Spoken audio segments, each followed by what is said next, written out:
دنیا کو یہی تو بتانا چاہتے ہیں. جو علی قدموں میں بیٹھ کے کہہ رہا ہے انا عبد من عبید محمد، وہ بادشاہ کتنا قیمتی ہے. اور پھر سردار کے کیا کہنے. مسجد کوفہ پہ میرے مولا تشریف فرماتے سوال ہی آ گیا، یا علی ایک حدیث سمجھ میں نہیں آ رہی، رسول کی حدیث ہے. اس نے کہا رسول نے فرمایا تھا کن تو نبی و آدم بین الماء والتین، میں اس وقت بھی نبی تھا جب آدم کا پانی پانی میں اور مٹی مٹی میں تھی. سوال پہ آؤ. اس نے کہا سوال یہ ہے کہ جب کچھ بھی نہیں تھا اور یہ تب بھی صرف تھے نہیں بلکہ نبی تھے، تو پھر یہ رہتے کہاں تھے؟ علی فرماتے پوچھا تو سن، رہتے کہاں تھے؟ اپنے حبیب کو خلق کرنے کے بعد اللہ نے اپنی قدرت کاملہ سے کچھ حجابات بنائے. ان حجابوں میں سب سے پہلے اللہ نے اپنے حبیب کے نور کو رکھا.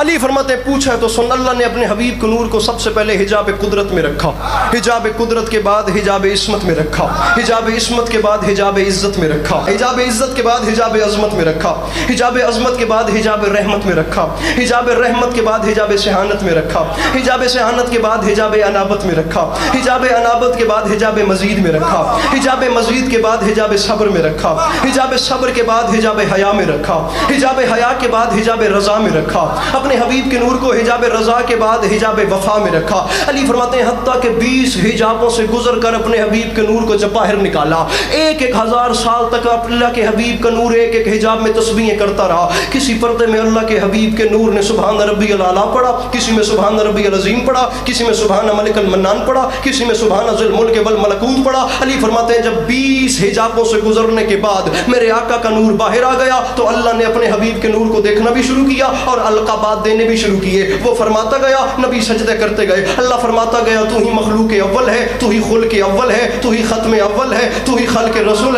علی فرماتے ہیں خدا حجابات دیتا گیا، نبی سجدے کرتے گئے. جب آخری سجدے سے میرے آقا نے سر اٹھایا تو اللہ نے اپنے حبیب کو جی بھر کے دیکھا. اللہ نے کچھ اس ادا سے دیکھا، اس ادا سے دیکھا، اس ادا سے اللہ نے اپنے حبیب کے نور کو دیکھا کہ بالآخر وہ اپنے ہی بنائے ہوئے پر خود ہی عاشق ہو گیا، اپنے بنائے ہوئے پر خود ہی عاشق ہو گیا. جب آخری سجدے سے سر اٹھا تو اللہ کے حبیب کے جسم پاک سے 1,24,000 پسینے کے قطرے گرے.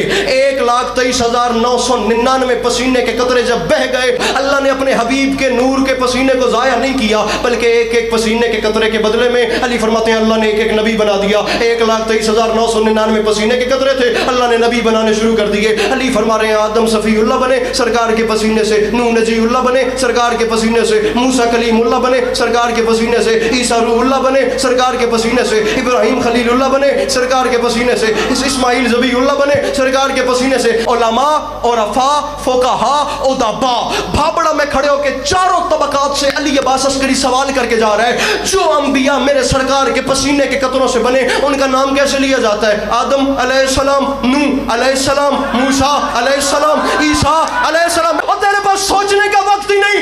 ارے جو نبی میرے سرکار کے پسینے سے بنے وہ علیہ السلام ہوتے ہیں اور جو سرکار کے نور سے بنے وہ رضی اللہ کیسے؟ آدم اللہ جن عرش اللہ